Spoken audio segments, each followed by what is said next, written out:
Virtualmente todos na Terra, independente de sua religião ou nacionalidade, reconhecem que existe alguma espécie de batalha ocorrendo no mundo entre as forças do bem e do mal. Uma luta colossal entre a luz e as trevas, a verdade e o erro, a opressão e a liberdade, o bom e o mal, e finalmente, a vida e a morte. Qual é a história por trás deste evidente paradoxo? Muitas religiões, assim como a Bíblia, ensinam que além deste véu tridimensional do mundo físico que vemos, existe outro mundo espiritual que não podemos ver. Nesta realidade invisível ao nosso redor, se desencadeia uma batalha titânica entre o herói supremo e justo contra o vilão mais cruel e maligno. A grande pergunta é: quem são esses personagens e como e onde começou esta crise cósmica? Este é o maior mistério de todas as épocas e a história mais fascinante e verdadeira que jamais tem sido contada. Esta crise envolve cada pessoa sobre a Terra. Sim, cada pessoa.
A história humana está repleta de cenas de guerras. E todas as pessoas já experimentaram conflitos. Mas para entender a origem do mal, devemos viajar ao passado para a Primeira Guerra do Universo. Porque esta guerra não aconteceu na Terra. Antes que o nosso mundo existisse, houve uma guerra no céu. Mesmo as palavras guerra no céu soam como uma contradição. É quase inimaginável para nós que pudesse haver batalhas e conflitos entre as criações de Deus no paraíso. O que pode ter causado este conflito celestial? Graças a um livro antigo chamado Bíblia, temos detalhes suficientes para poder juntar as peças e desatar os nós. Mesmo que trágica, é uma extraordinária e bela história de amor que vai desde o princípio dos tempos até tocar pessoalmente a você, a mim e a cada indivíduo na Terra. Nossa história começa há muito tempo atrás na capital do universo. Em um lugar chamado Céu, que estava repleto de seres angelicais que amavam fazer a vontade de Deus.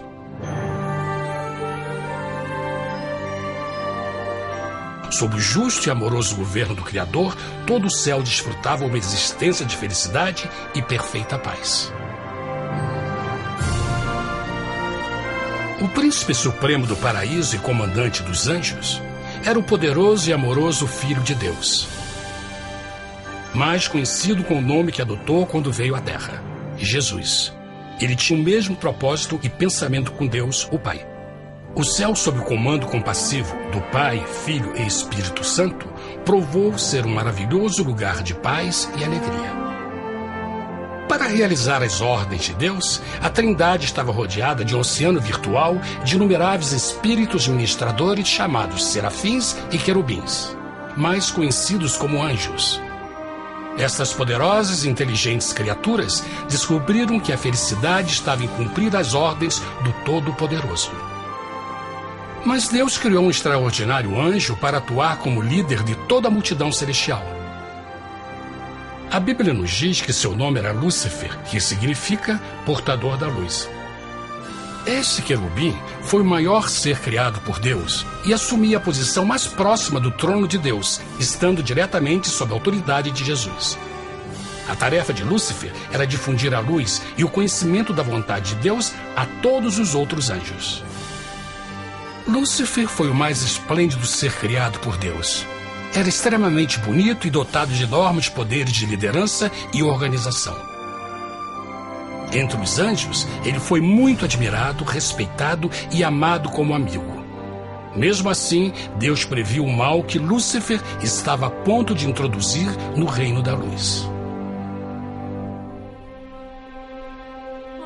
Cheio de sabedoria e formosura, de todas as pedras preciosas te cobrias. Tu eras o querubim, ungido para cobrir, e te estabeleci. No monte santo de Deus estavas. No meio das pedras afogueadas andavas. Perfeito eras nos teus caminhos, desde o dia em que foste criado, até que se achou iniquidade em ti. Quando Lúcifer percebeu a sua beleza e poder, seu coração pouco a pouco começou a mudar. Permitiu que seu enfoque se afastasse de Deus e direcionou seu amor para si mesmo. Talvez nunca saberemos completamente como e porquê estas sementes de rebelião germinaram em seu coração. Mas o profeta Isaías nos dá uma visão do pensamento de Lúcifer. Como caíste desde o céu, ó estrela da manhã, filha da alva, como foste cortado por terra, tu que debilitavas as nações. E tu dizias no teu coração: eu subirei ao céu, acima das estrelas de Deus exaltarei o meu trono. Subirei sobre as alturas das nuvens e serei semelhante ao Altíssimo. Lúcifer, aos poucos, começou a cobiçar o poder de Deus, mas não sua personalidade. Ao pensar em suas próprias habilidades e belezas extraordinárias, os perversos tentáculos do orgulho e vaidade congelaram sua mente. Este ressentimento e inveja fizeram com que ele violasse a lei sagrada de Deus e se rebelasse contra seu governo. Precisamos fazer uma pausa e esclarecer algo. Desde o princípio, Deus ordenou que as leis da física governassem o mundo material em que vivemos. Sem essas leis naturais, o universo seria um caos. Do mesmo modo, as leis morais de Deus sempre têm dado segurança e estabilidade ao cosmos. Alguns pensam que os 10 mandamentos não existiram, até que o Senhor os entregou a Moisés no Monte Sinai. Mas as Escrituras nos ensinam que os princípios das leis de Deus sempre existiram por toda a eternidade, pois são a base fundamental de seu reino de amor. Seguros todos os seus mandamentos, permanecem firmes para todo sempre e são feitos em verdade e retidão. Os 10 mandamentos são um resumo das características de um Deus de amor. Os primeiros 4 mandamentos descrevem quem é Deus, seu poder, seu território e autoridade. Os últimos 6 descrevem como é Deus, sua honestidade, sua pureza, sua fé. Todas estas coisas sempre foram verdade e sempre serão verdade. Agora, pela primeira vez na história da eternidade, Lúcifer começou a violar estes princípios perfeitos. Lúcifer sabia que se fosse compartilhar o poder e status de Deus, necessitaria de apoio. E deu início ao trabalho. Começou sorrateiramente a circular entre os outros anjos, plantando sementes de dúvida e descontentamento a respeito da liderança de Deus, ao mesmo tempo em que, sutilmente, revelava suas próprias virtudes. Ele insinuou que Deus abusava de seu poder divino e suas leis restringiam a verdadeira liberdade e felicidade de suas criaturas. Com seu raciocínio audaz e poder de influência, Lúcifer pôde persuadir a um grande número de anjos a se unirem para seu motim. Talvez se perguntem, como tantos anjos inteligentes puderam seguir esse desertor? Bom, lembrem que até esse ponto nenhum anjo tinha escutado uma mentira. E nesse primeiro estágio da rebelião, os anjos não perceberam a obsessão de Lúcifer em assumir a posição de Deus. Não sabiam que finalmente ele planejaria a tortura e o assassinato do Filho de Deus na cruz com a intenção de ocupar o seu trono. Estranhamente, Lúcifer pensou que poderia ocultar seus verdadeiros propósitos de Deus. Ai dos que querem esconder profundamente o seu propósito do Senhor e fazem as suas obras às escuras e dizem: quem nos vê e quem nos conhece? Não pense nem por um momento que a rebelião de Lúcifer surpreendeu Deus e o pegou desprevenido. O Senhor sabe de todas as coisas e os pensamentos de suas criaturas. Ele entendia exatamente o que estava se passando pela mente de Lúcifer. E piedosamente Deus advertiu o desgarrado anjo do perigo. Mas no final, o orgulho e a vaidade não permitiram que Lúcifer se arrependesse. Então, iniciou a rebelião total contra Deus em vez da humilde obediência. Alguns podem perguntar: isso significa que Deus criou um anjo defeituoso? Não, mas ele criou Lúcifer com livre-arbítrio. Verão que o livre-arbítrio é uma coisa maravilhosa, mas também muito perigosa, incluindo o risco de uma rebelião e a possibilidade de que o amor de Deus seja rejeitado. Vejam que o amor real não pode vir de uma criatura pré-programada e não pode ser forçado, deve ser voluntariamente dado. Por exemplo, mesmo que seja bonito este cachorro robô, na verdade, nunca poderá amar-me. Posso fazer que pareça que me ame, mas só estará seguindo instruções pré-programadas. Não tem opção. Por outro lado, este pequenino está realmente feliz em ver-me. Ele decidiu dar-me seu afeto. E com o tempo, nossa relação se fará mais forte, enquanto eu ame e cuide bem dele. Do mesmo modo, um Deus de amor só quer amor verdadeiro de suas criaturas. E para que isso aconteça, elas precisam ter o livre-arbítrio. A rebelião de Lúcifer é a maior evidência de que ele tinha esta liberdade. Agora, a grande pergunta é: como Deus enfrentaria esta crise? Como lidaria com Lúcifer e com os milhões de anjos que se uniram nessa rebelião? Muitos questionam: por que Deus não acabou imediatamente com a rebelião? Afinal, ele poderia facilmente vaporizar Lúcifer com um raio. Mas isto teria solucionado o problema? Não, pelo contrário. Isso só teria intensificado as dúvidas e suspeitas que Lúcifer havia plantado na mente dos anjos. Lembrem que Lúcifer sabia, como ninguém mais, da engrenagem interna do governo de Deus. Sua destruição seria vista como parte de uma grande armação. E a razão que motivou servir Deus teria sido o medo da represália e não o amor. O Senhor sabia, na sua sabedoria, que a melhor forma de enfrentar a crise era permitindo que tudo seguisse o seu curso. Esta seria a única forma de se assegurar que o mal não se ergueria outra vez. Deixai crescer ambos juntos até a ceifa. E por ocasião da ceifa, direi aos ceifeiros: colhei primeiro o joio e atai-o em molhos para o queimar, mas o trigo ajuntai-o no meu celeiro. Na parábola do joio e do trigo, Jesus descreve que um tempo de crescimento é necessário para que uma planta revele sua verdadeira natureza. No seu entendimento infinito, Deus sabia que com o tempo, o caráter real de Lúcifer seria exposto e que os amargos frutos de sua rebelião seriam vistos. Até agora, os cidadãos do universo não estavam familiarizados com o pecado e até onde os levaria. Mas isso mudaria quando eles vissem por si mesmos sua terrível natureza autodestrutiva.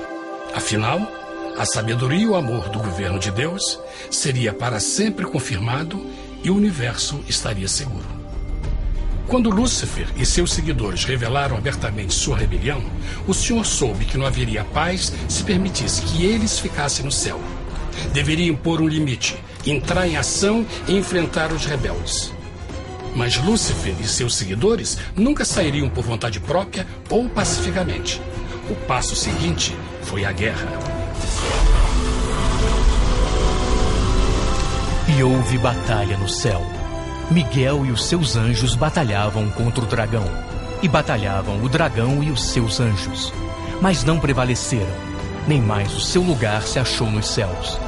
E foi precipitado o grande dragão, a antiga serpente, chamada o Diabo e Satanás, que engana todo mundo. Ele foi precipitado na terra, e os seus anjos foram lançados com ele. A Bíblia não revela exatamente que tipo de armas foram usadas durante este conflito cósmico. Mas esta guerra foi como nenhuma guerra que os olhos mortais já viram. Apocalipse 12:4 nos diz que finalmente Lúcifer e 1/3 dos anjos de Deus foram expulsos do paraíso.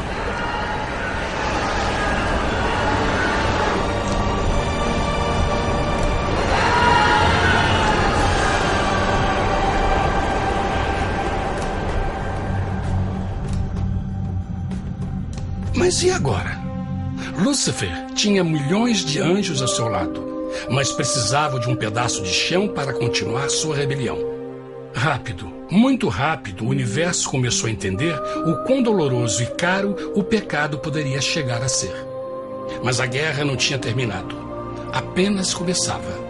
Lúcifer, o portador da luz, agora virou Satanás, o adversário.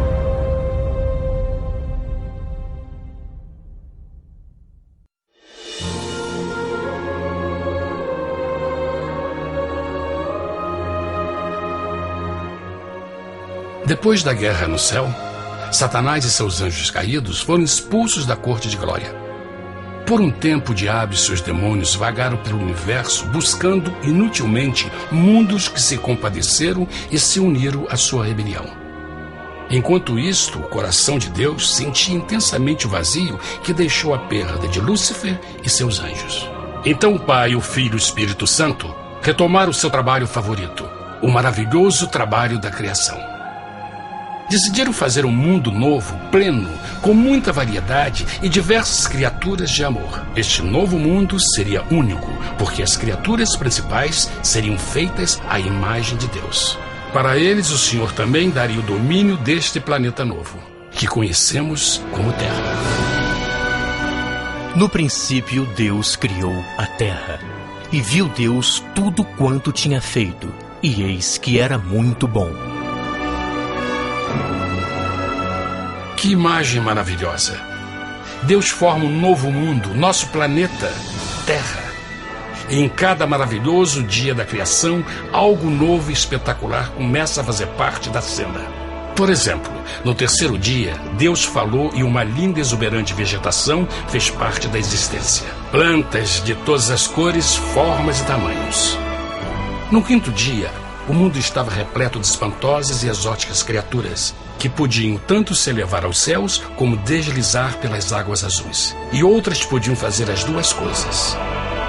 No sexto dia, houve a introdução de um grande número de animais terrestres. Desde o gigante elefante até o pequeno esquilo, cada um encontrou um lugar nesse novo planeta para viver em harmonia com o resto da criação. E também no sexto dia, Deus criou o homem.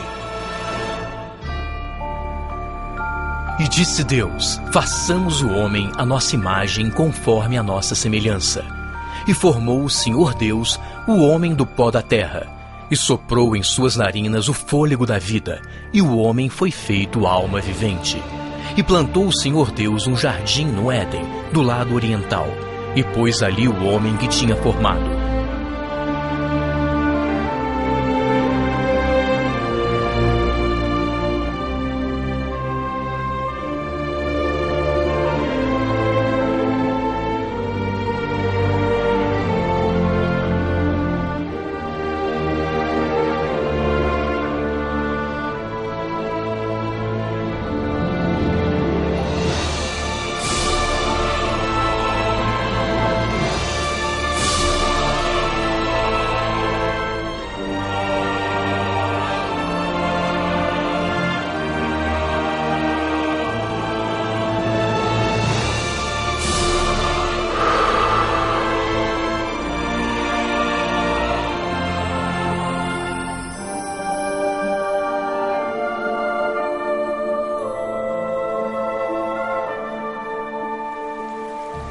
Mas que grande honra ser criado à semelhança de Deus, ser um indivíduo com liberdade de pensamento. No princípio, o homem não percebia a sua nudez. Provavelmente porque antes do pecado ele estava vestido de glória e luz.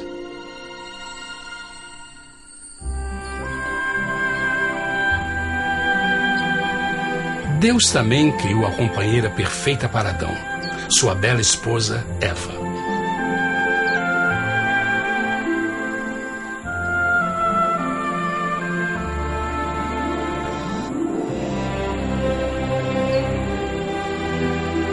O feliz casal foi colocado em um magnífico jardim perfeitamente projetado para aumentar sua felicidade. Para Adão e Eva e as outras criaturas da terra, também foi dado o privilégio divino de procriar a sua própria imagem. A intenção de Deus foi que a raça humana tivesse domínio sobre este paraíso perfeito para sempre. Eternamente felizes e saudáveis, trabalhariam com a flora do jardim de Deus, enquanto desfrutariam o afeto e companhia de todas as criaturas sob seus cuidados. O ambiente que nossos primeiros antepassados experimentaram foi muito diferente do mundo de hoje.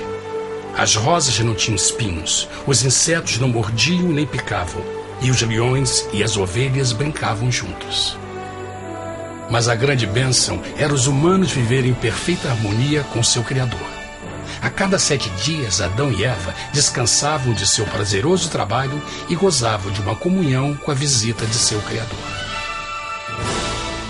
Era um mundo esplêndido e maravilhoso. E esse estado de felicidade teria continuado eternamente se nossos primeiros parentes tivessem mostrado fidelidade com uma simples prova. Mas da árvore do conhecimento do bem e do mal, dela não comerás, porque no dia em que dela comeres, certamente morrerás. Visto que o adversário havia contaminado o universo com sua rebelião, o Senhor viu a necessidade de uma simples prova de amor e lealdade. Lembrem que os anjos bons acabaram de ver 1/3 de seus amigos serem expulsos do céu durante a guerra. Como estariam seguros de que esses novos humanos não se uniriam a Lúcifer e causariam problemas?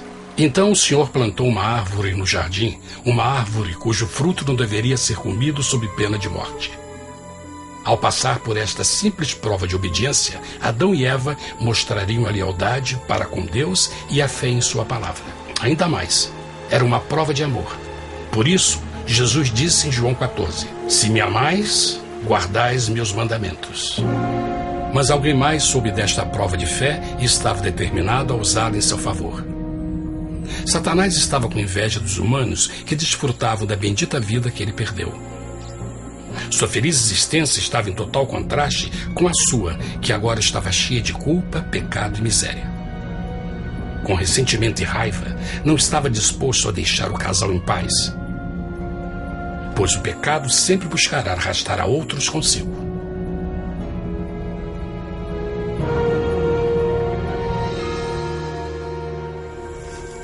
Então um dia, quando Eva estava concentrada em seu agradável trabalho, se viu sozinha e muito perto da árvore proibida. Foi quando Satanás viu sua oportunidade. Através de uma serpente hipnotizante, o anjo caído chamou Eva até a árvore e a envolveu em uma conversação.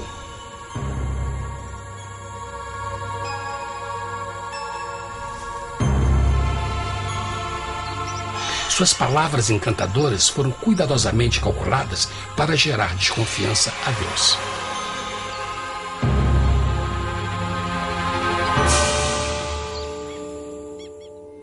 A serpente replicou à mulher, de modo algum morrereis. Deus sabe que no dia em que dele comerdes, vossos olhos se abrirão e sereis como Deus, conhecedores do bem e do mal. A mulher notou que a árvore era boa para comer, pois era atraente aos olhos e desejável para alcançar sabedoria. Colheu o seu fruto e comeu.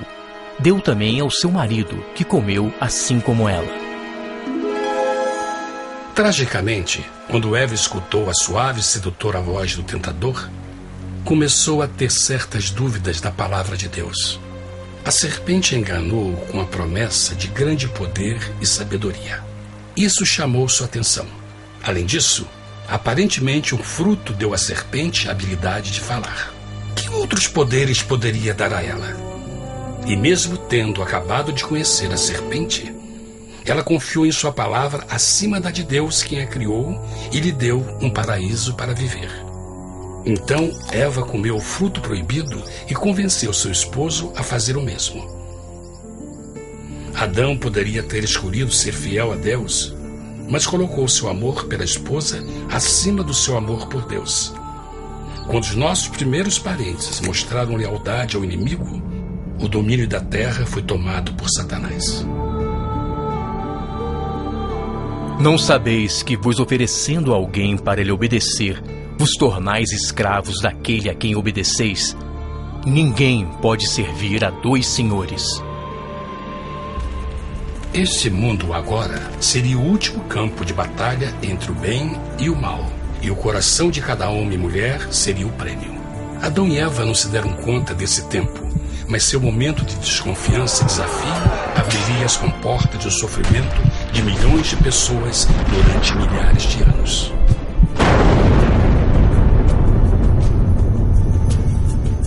Portanto, como o pecado entrou no mundo por um homem, e por ele a morte, e assim a morte transmitiu-se a todos os homens naquele em quem todos pecaram. Nossos primeiros parentes logo enfrentaram o terrível resultado de seu pecado. Em estado santo, Adão e Eva resplandeciam com túnicas de glória. Depois de pecarem, suas túnicas naturais de luz se desfizeram e eles ficaram mortificados com a sensação de sua nudez. Vergonha e temor tomaram lugar de sua alegria e paz e trataram de cobrir sua nudez com folhas. Agora eles se encontravam sob constante influência do diabo. Ao ceder à tentação, debilitaram sua natureza. E Satanás ganhou poder sobre a humanidade. As pessoas não podiam resistir às tentações do diabo com sua própria força. Por último, e o mais aterrador, se encontravam vivendo sob a pena de morte iminente. Deus havia advertido que a desobediência traria a morte. Já tinha experimentado a morte espiritual. Quanto tempo passaria para sofrerem a morte física também? Nesse ponto, seu futuro não tinha nada mais que escuridão e desespero. Tendo expulsado o homem, colocou diante do jardim do Éden os querubins com o cintilar da espada flamejante, para guardar o caminho da árvore da vida. Como o pecado provocou a expulsão dos anjos caídos de seu lar celestial, agora pela desobediência, Adão e Eva foram tirados de seu jardim, seu lar no paraíso. Tudo à sua volta estava mudando rapidamente, e a humanidade se encontrou suscetível às dores, doenças e finalmente à morte. Até os animais e plantas estavam infectados pela terrível maldição. Os espinhos e cardos agora pareciam árvores e flores, e os animais que antes eram gentis começaram a se matar e a devorar uns aos outros. O pior resultado foi que o pecado separou a humanidade de Deus. Mas vossas iniquidades cavaram um abismo entre vós e vosso Deus.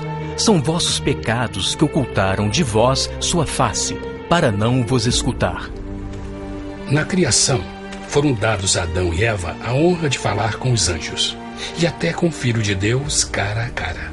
Mas Deus é tão puro e santo que nenhum mal pode existir na sua presença. Agora que os primeiros humanos tinham pecado, Deus afastou sua santa presença deles para a sua própria proteção. O pecado tinha queimado uma parte da alma do homem que já não podia ver a dimensão espiritual. Deste momento em diante, a comunicação com o céu seria limitada. Mesmo com todas estas maldições caindo sobre Adão e Eva, o coração do Senhor se encheu de compaixão. A lei que haviam violado não poderia ser alterada para salvá-los, pois é tão sagrada e imutável como Deus mesmo. O Senhor sabia que havia só uma maneira na qual o homem podia se redimir. Então um plano foi revelado, nascido do fundo do coração de Deus. Um plano para salvar o homem de seu encontro com a morte eterna e restaurar tudo que estava perdido com o pecado. Seria de grande intensidade, alcance e poder. mas seria um plano que também implicaria num enorme sacrifício. O amor de Deus para conosco se manifestou por ter enviado ao mundo seu Filho unigênito, a fim de vivermos por ele. Nisto consiste o amor, não em termos nos amado a Deus, mas em ele nos ter amado e enviado seu Filho para se sacrificar por nossos pecados. As Escrituras claramente ensinam em Romanos 6:23, o custo do pecado é a morte. A lei violada demandava a vida do pecador e só tinha um em todo o universo qualificado como substituto da humanidade. O Criador só podia pagar a dívida de suas criaturas tomando seu lugar. Então Jesus Cristo, o Filho de Deus, concordou em deixar a pureza, glória e segurança do céu. Ele viria para morrer em nome do homem em seu malvado e renegado planeta. Ele nasceria como um inocente e indefeso bebê, suportaria uma vida de dor e vergonha e mesmo assim viveria uma perfeita e vitoriosa vida. Finalmente, ele teria uma morte humilhante para poder ser o substituto da humanidade caída. Por seu sacrifício, a humanidade incrivelmente receberia uma nova oportunidade de ter a vida eterna. Seu sangue seria o resgate para um mundo raptado por Satanás. Este maravilhoso plano de redenção foi graficamente ilustrado no sistema de sacrifício de animais ordenado por Deus depois da queda do homem. O Senhor tinha avisado Adão e Eva que iriam morrer no dia em que comessem do fruto proibido. E como que permaneceram vivos? A Bíblia nos diz que imediatamente depois do pecado, Deus providenciou roupas na forma de peles de animais. É bom notar que o Apocalipse se refere a Jesus Cristo como a ovelha que foi morta desde o princípio do mundo. Isto indica que uma ovelha foi sacrificada no mesmo dia para prevenir suas mortes imediatas. Pela fé, neste sacrifício, suas mortes foram simbolicamente transferidas deles para a criatura inocente. A ovelha certamente era a representação de Jesus. Assim, um raio de esperança foi dado em uma situação de escuridão e desespero. Através do arrependimento e a fé no sangue do Messias, qualquer humano poderia uma vez mais ser filho de Deus. Mas mesmo com este grande plano para a humanidade, Satanás ainda tinha o domínio da terra. E a vida na terra não estava fácil. No mundo haveis de ter aflição, mas coragem, pois eu venci o mundo. Naturalmente, muitos se perguntam, como um Deus amoroso e poderoso permite dores e sofrimentos no nosso mundo atual? Mas está claro desde o Gênesis que Deus nunca quis que nós tivéssemos o conhecimento da dor dessa vida. Quando o mundo saiu das mãos de Deus, a terra era um maravilhoso paraíso. Foi o pecado de Adão e Eva que deu a Satanás o direito de assumir o controle deste planeta. Devido à sua trágica eleição, o diabo e seus súditos ganharam o poder de tentar e atormentar os humanos, introduzindo a doença, a dor e o sofrimento. Talvez fosse melhor perguntar: por que Satanás não tem o controle total da humanidade? A resposta é Jesus Cristo. Talvez já perceberam que a morte de Jesus na cruz deu a cada um de nós a oportunidade de sermos salvos, mas na verdade fez muito mais do que isso. Quando o Salvador ofereceu sua vida para redimir a terra, esse ato poria restrições ao controle de Satanás sobre a humanidade. Satanás não poderia forçar nossa vontade e seu poder de nos ferir seria limitado. O sacrifício de Cristo também nos trouxe um tempo de prova, durante o qual poderíamos ver a diferença entre o governo de Deus e o de Satanás, e então decidir a quem servir. Finalmente, pelo sacrifício que fez Jesus, o reino de Satanás chegará ao seu final, e um dia a terra será devolvida ao homem mais maravilhosa do que era no princípio. Mesmo Adão e Eva tendo começado suas vidas como exilados do paraíso, ainda tinham esperança. Deus providenciou peles de animais sacrificados para se cobrirem. Mas o mais importante, Ele prometeu o sangue do Cordeiro de Deus para pagar por seu pecado, se aceitassem Cristo e se arrependessem. Uma grande pergunta permanece: as pessoas aceitaria o grande presente de Deus? Como escaparemos se agora desprezarmos a mensagem tão sublime da salvação? A incrível história que acabaram de escutar é verdade e afeta vocês. Pois, pelo desejo de Satanás de ser Deus e a desconfiança e desobediência de Adão e Eva, todos nós nos encontramos em uma situação perigosa. De um lado, a humanidade foi grandemente favorecida por Deus com uma segunda chance de recuperar nosso lugar no Éden. Por outro lado, se nós desistirmos de aproveitar esta grande chance, nos tornaremos escravos de Satanás e finalmente seremos destruídos quando Deus limpar o universo do pecado. Amigos, não há melhor hora de fazer sua escolha por Jesus do que agora mesmo. Nenhum de nós sabe quanto tempo mais teremos que viver nesta terra. Jesus nos tem mostrado grande interesse no seu bem-estar e seu amor por vocês o levou a providenciar uma maneira de escaparmos de uma futura destruição. Ele quer que você o aceite e se arrependa de seus pecados. Através de Cristo, pode encontrar o perdão para tornar-se como Ele em caráter. A triste notícia é que Satanás atua de todas as formas possíveis para evitar que aceite o presente da salvação de Deus. Devido à nossa rotina da vida, o amor ao dinheiro ou alguma outra distração fascinante, ele trabalha para manter a todos ocupados e afastados do que, na realidade, mais importa, sua salvação eterna.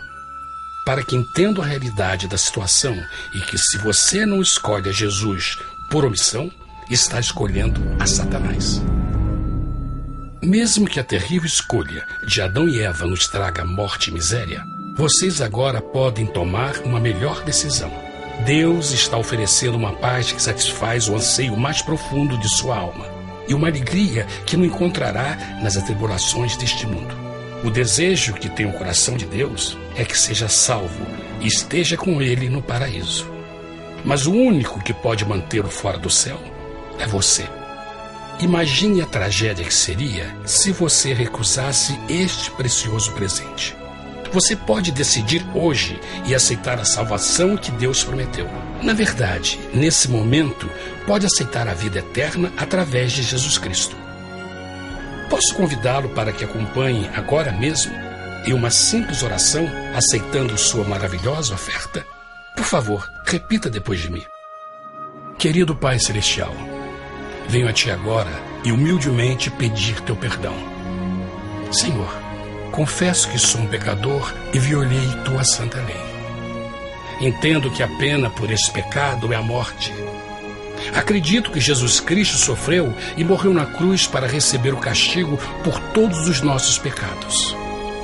Acredito que Jesus ressuscitou e eu o aceito como meu Salvador pessoal. A partir deste momento em diante, Te dou o meu coração e eu o aceito como o Senhor da minha vida. Por favor, perdoa todos os meus pecados e envia Teu Espírito para ajudar-me a fazer a Tua vontade. Te agradeço por Teu grande amor e aceito Teu presente da vida eterna. E eu oro tudo isso em nome de Jesus. Amém.